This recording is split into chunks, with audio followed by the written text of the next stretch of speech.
How much time per week do you plan to devote to the mayor position? And why do you think that you will be able to make a difference in this amount of time? As I said earlier, I plan on being at City Hall as much as needed, full-time if necessary. I don't believe that the mayor's job is as simply as a figurehead. I believe the mayor has a responsibility to the entire community, not just the citizens, but the businesses as well.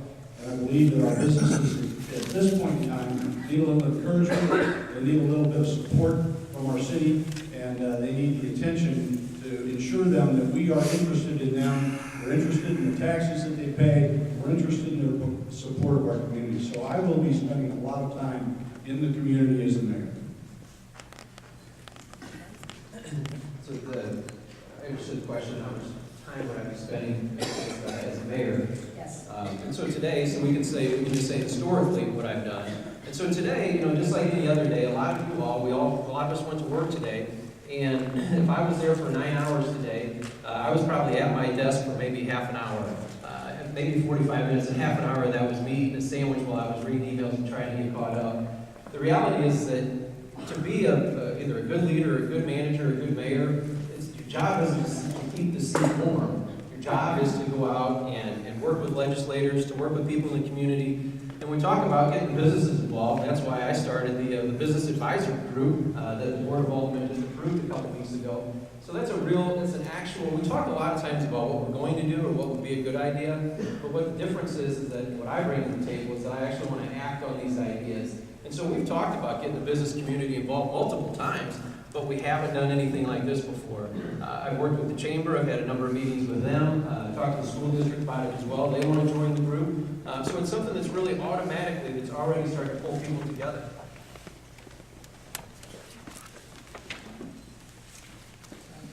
Next question. Might as well not sit down. What is your understanding of the city's economic development tools policy adopted in 2008? And can you describe some major highlights of the policy? So one of the things that's important about the Economic Development Tools Policy is that the objective is to spur development within the city, but more importantly, it does it with boundaries to help protect some of the interests of the city. One of it is it caps the amount of public assistance at 15%, and that was something that was approved by our Board of Aldermen in 2008. And to me, that was was an action that was taken by elected officials back in 2008. And nothing has changed on that policy. The policy still exists today. And as I said at the beginning, I took an oath to uphold the charter and the rules and the resolutions that we have. And I just can't ignore policies that are out there today.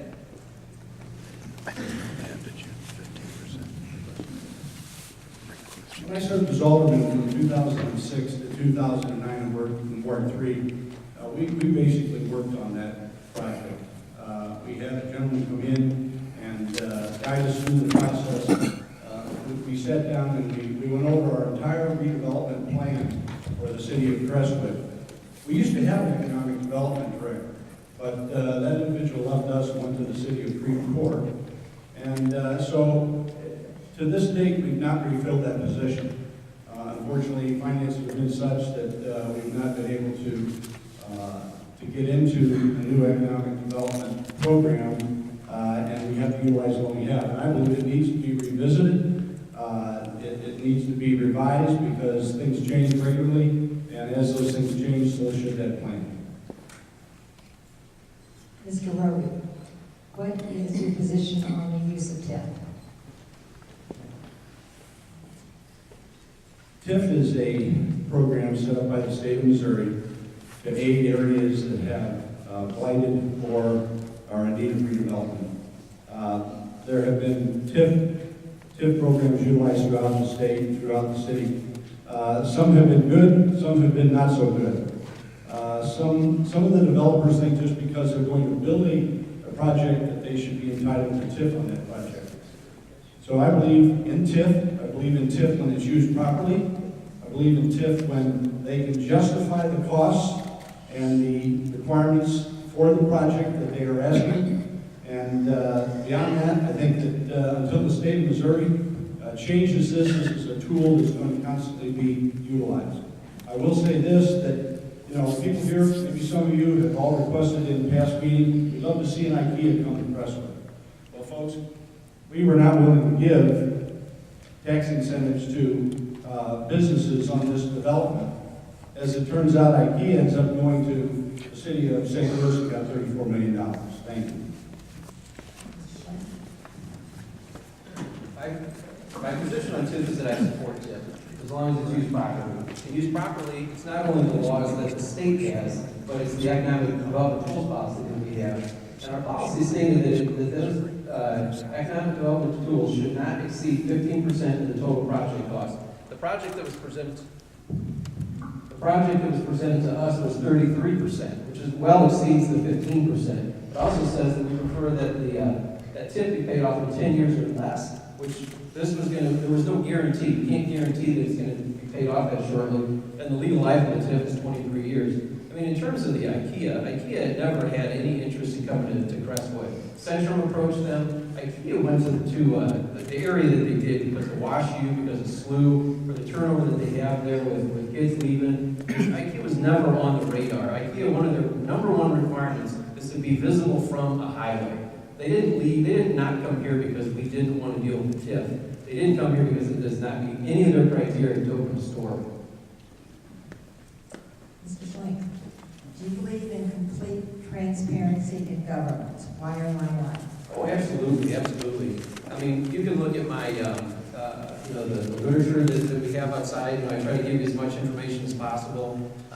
We try to have as few closed sessions as possible, unless, of course, it relates to a personnel matter. I mean, transparency is really what is going to tell you whether or not, there's another group that's supporting me that might not be aligned with the interests of all of you. I can tell you right now, because I haven't had to submit a financial disclosure form yet to the St. Louis County, but I can tell you right now, I've accepted no money from anyone. This is all my money that's going to be used on this campaign. No vendors, I'm not going to accept any money from any vendor. I'm not even going to accept any money from any of you all, because the reason being is that I don't want to be beholden to any one particular person. If I'm elected, I represent everybody, not somebody who gave me some money during my campaign, none of that.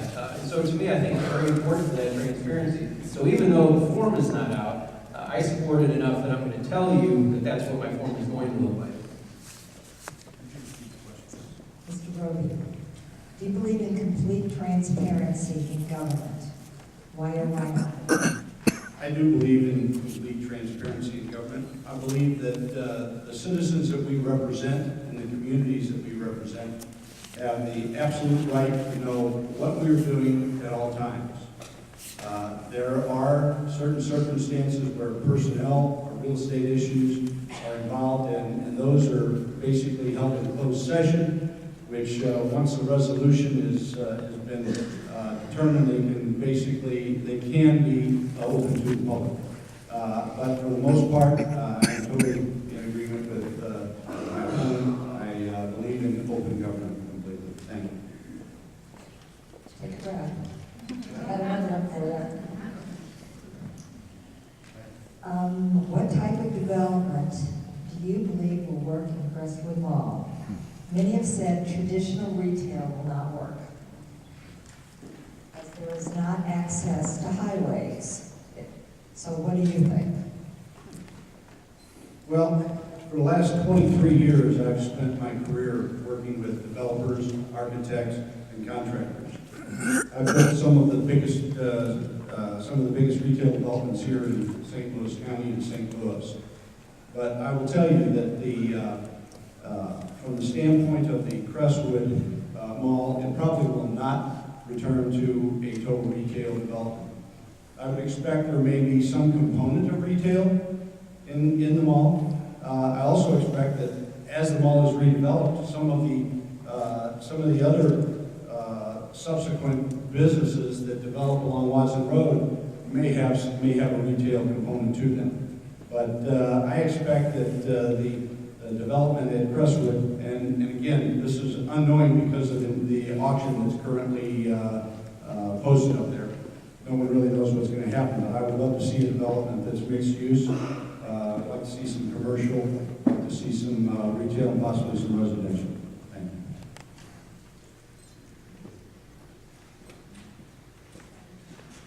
I believe that you know, when we had the meetings, we had work sessions, we had town hall meetings, we had umpteen board meetings, and we talked about it. And it's really not what do I think is going to be the best development, what's going to work there. Really what I gleaned from all of that, what I heard from you, what I heard from the board, is that we're interested in a mixed-use development. And every developer, since we had our issues over the summer, every developer, prospective buyer that I've talked to, wants to do a mixed-use development. And what was frustrating about the whole thing is that that is the exact same message that our board gave to Centrum. And Centrum said, we're not going to do that, we're not going to change it. But yet we still had prayer visuals, we still had rallies that said, move forward with it, move forward with it. But the board was telling us, who represent you all, they were saying, this is not what we want. We don't want a comedy club, we don't want 6 restaurants, we don't want another gym. We would like some sort of a mixed-use development that's different than what we have now. And so it's not that what I think is going to work there. That's what I heard from the board, and that's what I heard from you all.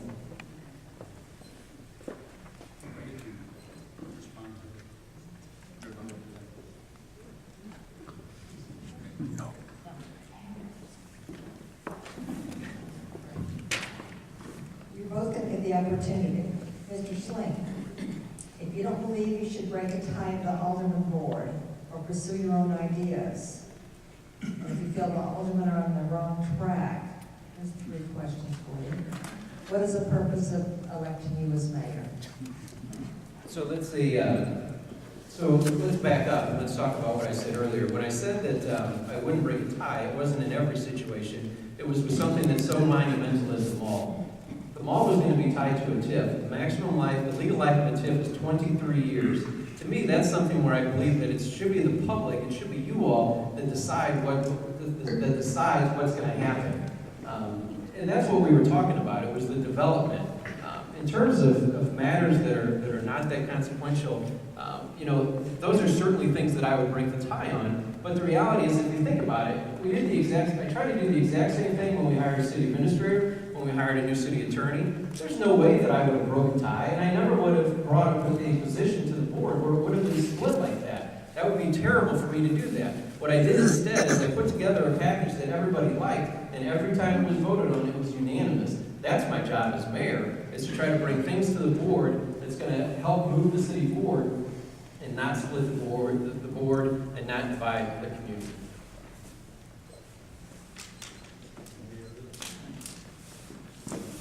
How do you propose getting more citizen input for the...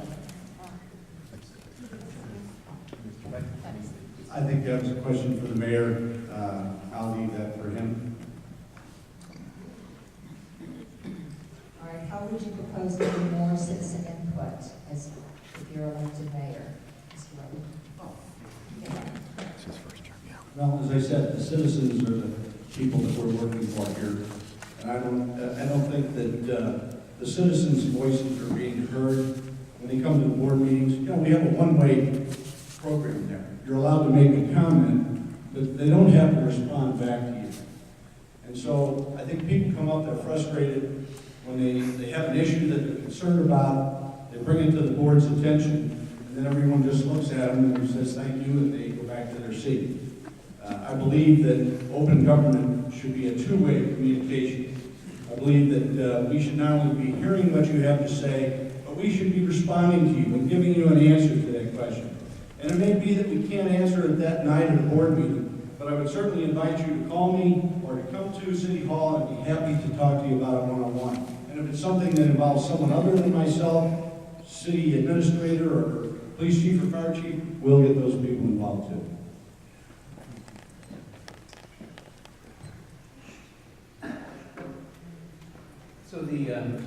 So public involvement. I mean, we announced this meeting, this forum at our board meetings.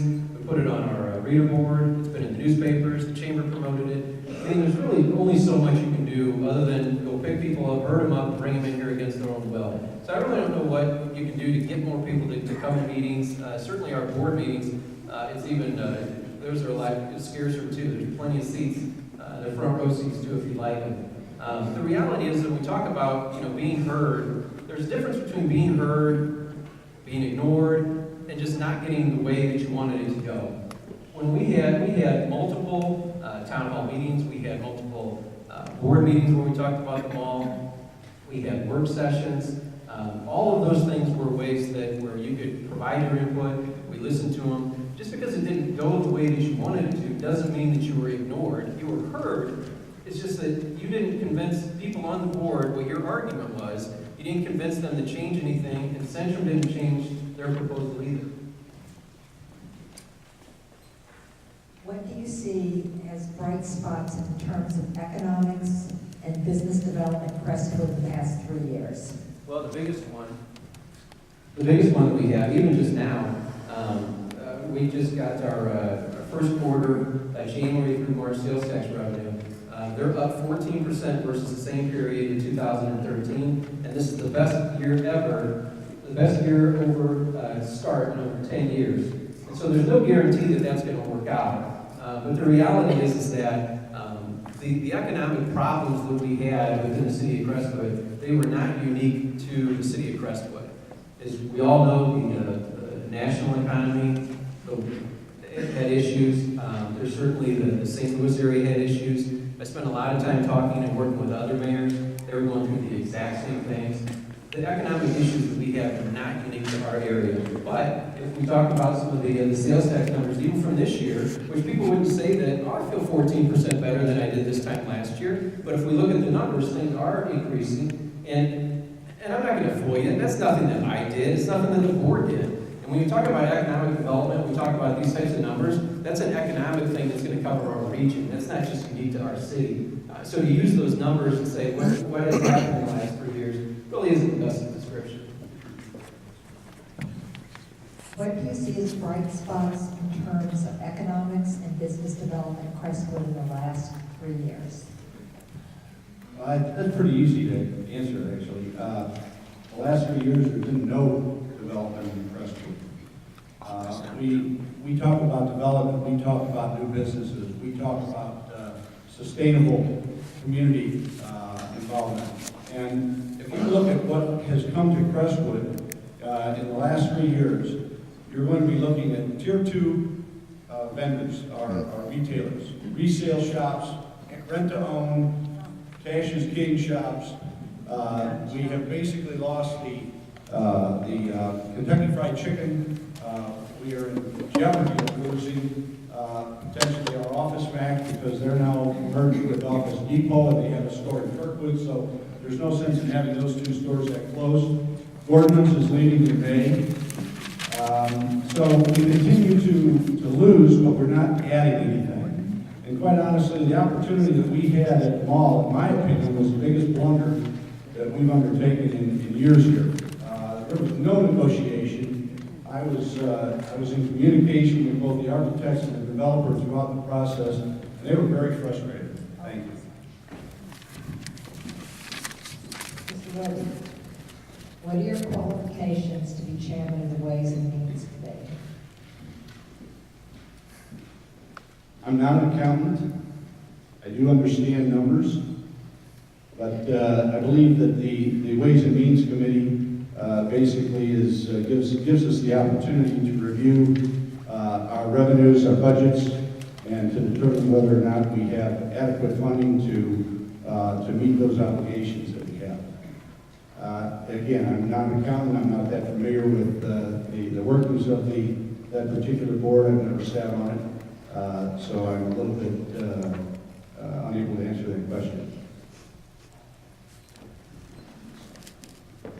So I've been on as mayor, you are the chair of the Ways and Means Committee.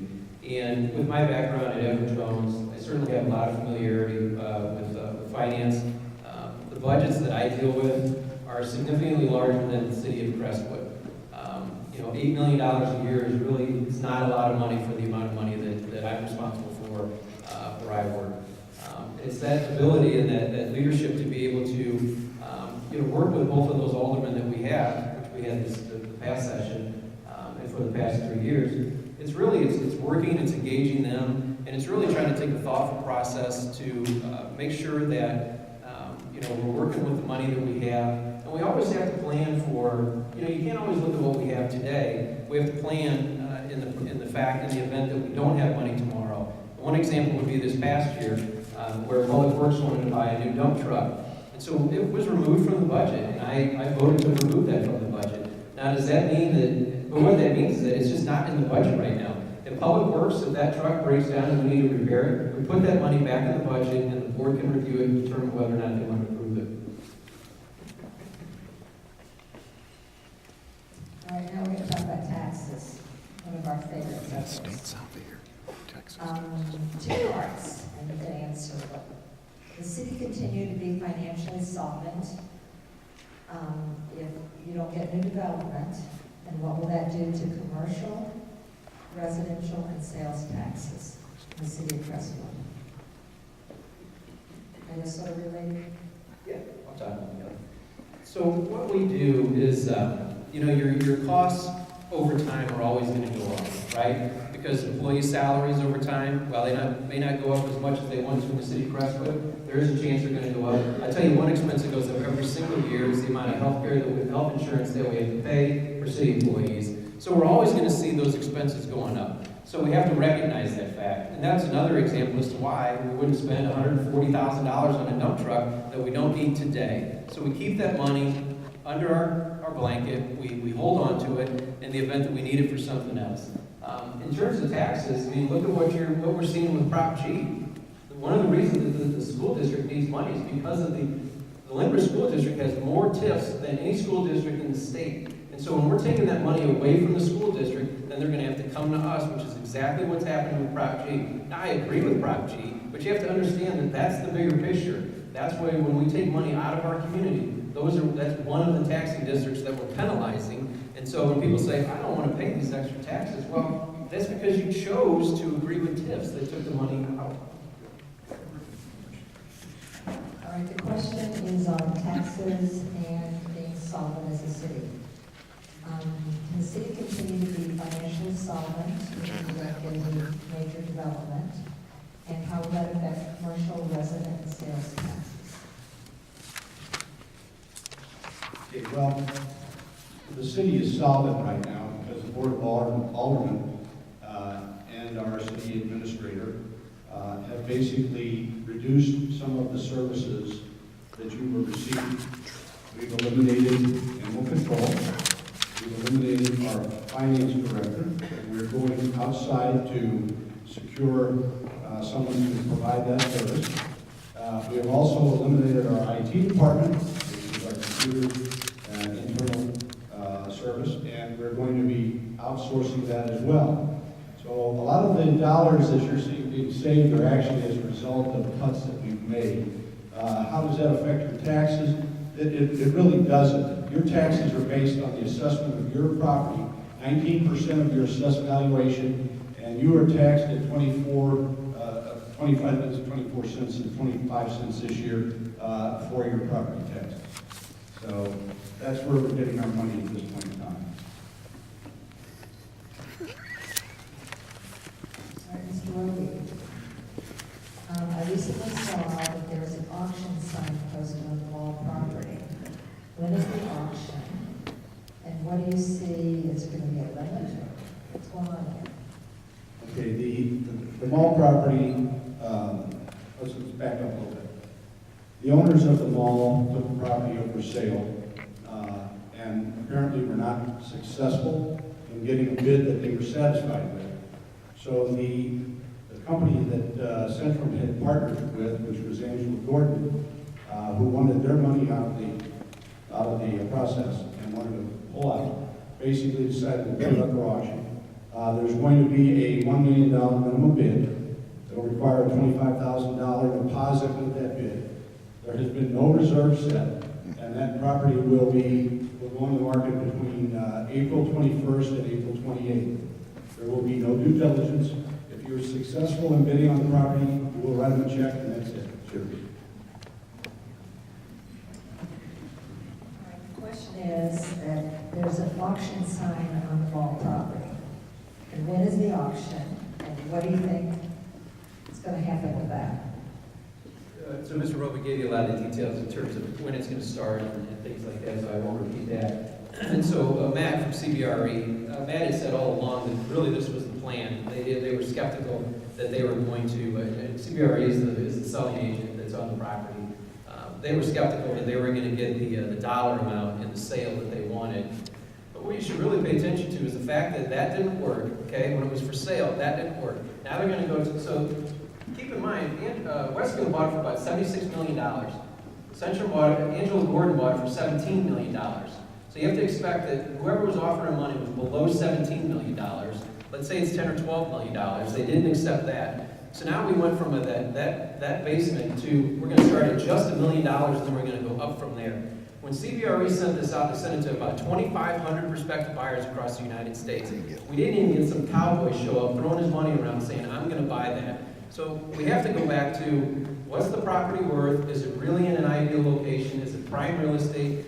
I think we're getting all the indications that it's not. And so if it's not, we have to be very, very cautious as to what we're going to put in that location.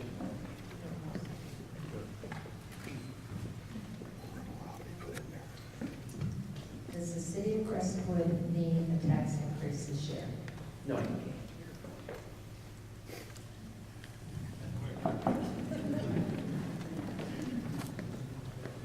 I don't know about this year, but I will say that in 2008, when I served on the board, we saw some trends occurring in the city that indicated to us that we were going to have a difficult time making ends meet in the future. So we proposed, the board passed, and we put on the ballot a 35-cent tax increase, which the voters resoundingly rejected. I'm fine with that. Today, you look at where we are, without the positions, the jobs, the services that we have cut, we would not have enough money to operate this city at this particular time.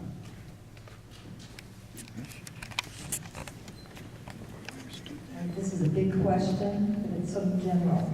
What would you do to encourage businesses on Watson Road? How would you get more?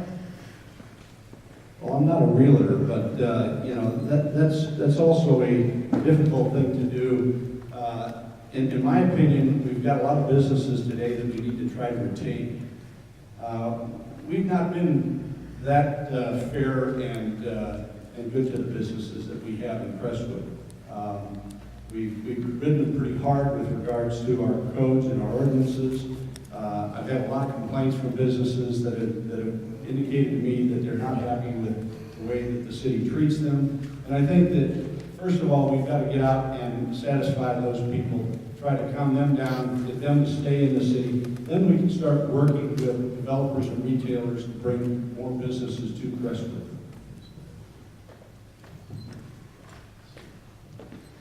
The Watson Road corridor is not going to take off until there's redevelopment at the mall property.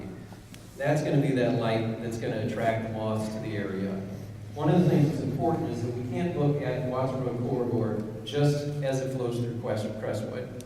So I've been talking with Mayor Buckley of Shrewsbury, as well as Mayor Nolan of Sunset Hills, and we've been talking about how we can work as a partnership throughout the corridor, because once you start putting things on there, you bring more people to the area. You know, the destination is not going to be whatever goes in at Crestwood Mall. The destination is going to be that corridor, hopefully, because the objective isn't just to revitalize that one piece of property. The objective is to work in that whole corridor. And one idea that's been tossed around, we talk about these different taxing mechanisms. One idea that's been tossed around is to possibly have a TDD and use that along the corridor and use that TDD money to bury those ungodly-looking electric power lines that we have that can make it difficult even to pull out of some of the businesses on the south side there. So in terms of what can we do, we can engage our business advisory group and try to work with them. All right, Mr. Schlenk, I'm going to switch over. Do you support changes in the pay plan for city employees? Absolutely. But what's important to note is that the pay plan, that we don't have a pay plan today, so there's really nothing to support. What we've asked Mr. Syme to do, and he's had a number of things that have distracted him and made it more difficult for him to work on it, but we've looked at trying to put a pay plan together that's merit-based so that our high-performing employees can be rewarded accordingly. And if we have employees that are not performing at the level that you all have paid for, then we handle those employees differently. So yes, I think that employees should be compensated no differently than the way the standards that I'm held to at my employment. There should be certain requirements of your position, and you need to meet those positions. And if you're not doing that, then you shouldn't be rewarded. I'm against having cost of living raises for every single person across the board, no matter what their responsibility is in the city. I don't get anything like that at work. The way that ours is structured is that if you perform and if you have results, then you're rewarded. And I don't see why government should be any different than that. I think that people should work for their money, and I think that they should be rewarded for what they do. Our Board of Aldermen has been asking for a pay plan for years. I mean, years. And the employees of this city have worked very diligently. They've worked long hours. They've worked hard to service our community. What I am not in favor of, and I get a little worked up over this, is taking a good employee within the city, taking their salary and cutting it by 14%, and then turning around and saying we're going to give merit increases to people doing a good job. But you just destroyed, in my opinion, you just destroyed their morale. And I think that's another big issue that we have to deal with here in our community, our city.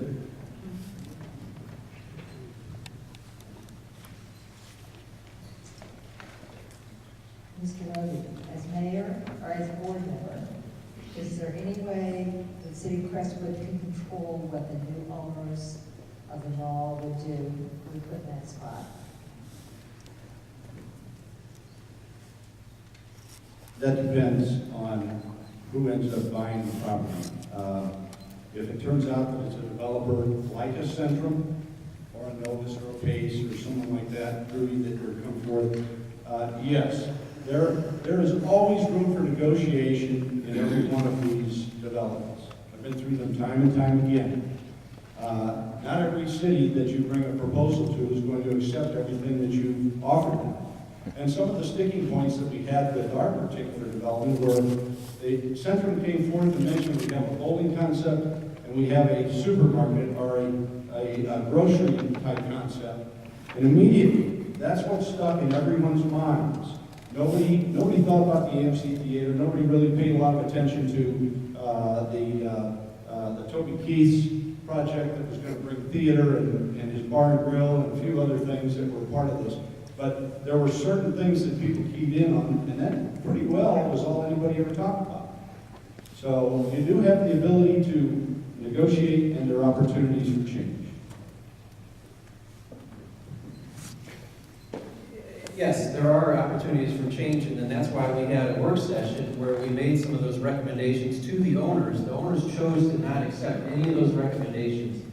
So to us, that's one of the biggest reasons why the development didn't move forward. Is that we were asking, we received input from you, the board spoke, we gave that feedback directly to the mall owners. We asked them to make changes to the proposal. They chose not to. In fact, they said, we are not going to change our plan. This is what our plan is. Not only with the makeup of the venues, but as well as the dollar amounts that were tied to the project as well. They were very clear, we're not going to change this. And so to us, why would we want to then continue down that path, hoping that they were going to change their mind at some point? I mean, and I appreciate that they did this, but they were very, very clear with us that that was not going to change. And that was really one of the best things that they did, because it would have created such a false hope to think that we could have just nudged this thing down the road, and at some point in the future it would have magically changed. But they made it very, very clear to us that nothing was going to change with their proposal.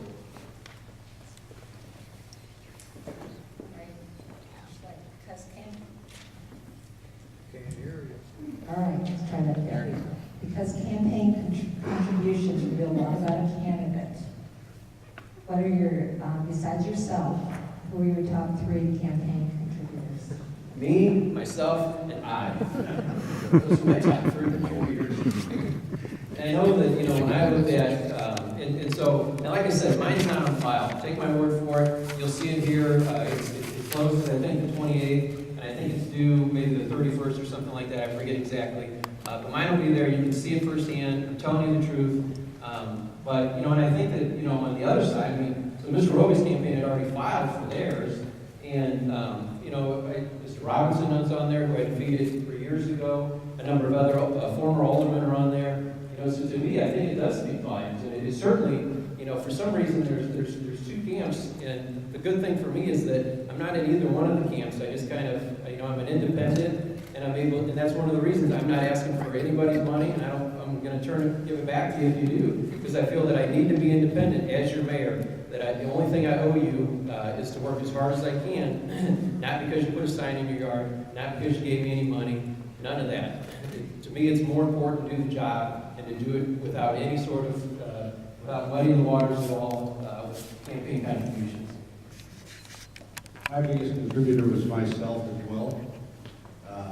I contributed a loan to my campaign, a large sum of money to get signs, which I didn't have. Mayor Schlink already had signs from his previous election attempt.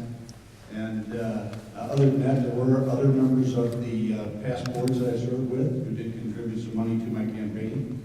And those numbers are all available through the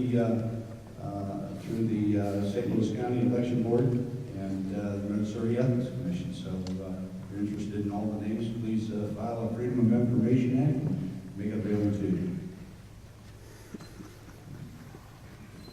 Mr. Roby, what do you think the city's role in telling an owner how to develop their property and use that property? What do you think the city of Crestwood's should be able to do in telling the property owner how to develop their property or use it? Well, I think that we as a city need to develop some stricter codes than what we currently have today. We have gotten to the point to where we're not very selective with what